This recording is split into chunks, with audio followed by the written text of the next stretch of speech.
Thank you so much for coming on to the UK tonight to highlight the plight of your parents held in Iran since the start of the year. When was the last time you spoke to them?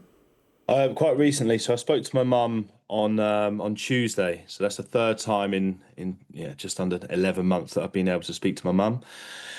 It was pretty emotional. It wasn't a great call, to be honest with you. I think for the first time, she let true emotions come through. Wasn't trying to protect me as much, I don't think, because she was really down, and also confirmed to me at that point that she was on a hunger strike, and it was hard to hear, and hard to hear her as upset as she was. And going on a hunger strike is a last resort for so many people who are detained, and it's a cry for help, isn't it? An appeal, a plea, a desperate plea to authorities to help them. What communication are you getting from British authorities? What communication are they getting, if any? I think that's the problem, that the communication is very fractured. You know, there's so many different parts of the system that we're trying to get into. So it is hard. I mean, in terms of communication between the Foreign Office and us, it's always been good. As soon as they hear anything, they're relaying that to us. But that's where the frustration starts to creep in, because the communication is one thing, but it's the actions that are, ultimately going to get them both home. But the fact that the only way to be heard was to stop eating, it tells you, as you say, everything about how desperate they are. I'm glad, we found out today that they've stopped. So it was 4 or 5 days, but it was all to do with getting to see each other and having family calls. So nothing outrageous at all, but things that have been promised to them that just haven't been delivered, and that was their only thing that they could do, and they just felt let down. Yeah, of course, they'll be very isolated. As you said, communication between them. Have they had any contact with each other since they were detained?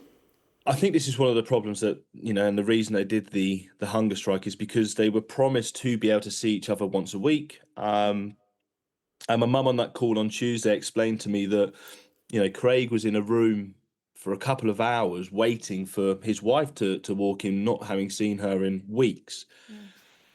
Just to have that pulled, and say it was cancelled and all rushed out, that must, the mental sort of strain that puts you under is immense. And I got a real sense of that on as I say, on the call on Tuesday. There was an air of desperation, and it was hard to hear coming from, the person that means the most to me in this world.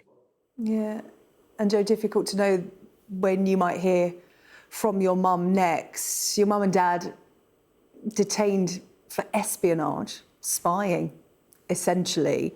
What do you understand about the circumstances of their detention and what they're being accused of, the detail of it? Yeah, I mean, it's hard to say, because we haven't had any sort of concrete information that's come out of these court cases, and that again, it poses challenges. However, the understanding is that my mum has documented it. They were traveling around the world and they were asking people, what a good life means to them. No matter where they're from, she did it in Spain, Italy. And I think that what they're trying to pin it on is that the questions that were being asked were to change regime altering questions that were targeting women. These are the kind of things that have been coming out, which is just utter nonsense, right? The only, which isn't a crime. The only thing that they're guilty of is traveling. That's all they've done wrong, and that's not a crime, right? So they're caught up in a system that I'll be reading all of it, Neil. is treated. It's really bad. It's treated. It needs to be approached in a different way by the government. At the moment, they're dealing with it as if it's a sort of family matter, like it's a petty crime, but it's espionage. They're being accused of spying for the British state, and the government aren't coming out and denying those allegations and wholeheartedly saying that we're behind the family to get them home. You have met the UK Foreign Secretary, Yvette Cooper. I understand you met her last month to discuss your parents' case, what did you say to her? Because as you said, these are serious charges they're being held under, and there seems to be no movement. They're just in no man's land, if you like. What did you say to Yvette Cooper, and what was her response to you?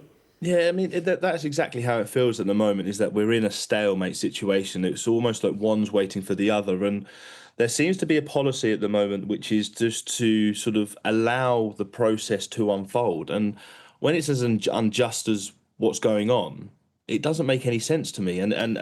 There's almost this unwillingness to want to interfere, even though that we know that the charges that are being brought against them are completely false. So brought that to the attention. What are the plans? We've seen in various reports from various NGOs and everything in between that it's easier to do a deal or negotiate a release pre-sentencing, and I don't know why we're not acting on that. So it was really to try and push that agenda. Is that at the moment I don't feel like our core goals are aligned. That's the honest truth. My core goal is to get them both home. And at the moment, it feels as though their core goal is to offer consular and welfare access. And in my eyes, that should be a byproduct of the ultimate goal, right? And that's just where it doesn't feel like we're aligned at the moment. And I think that's what is needed. Yeah. Joe, I can't imagine how frustrating and worrying this time is for you. Thank you so much for coming to shine a spotlight on what's happening to your parents in Iran.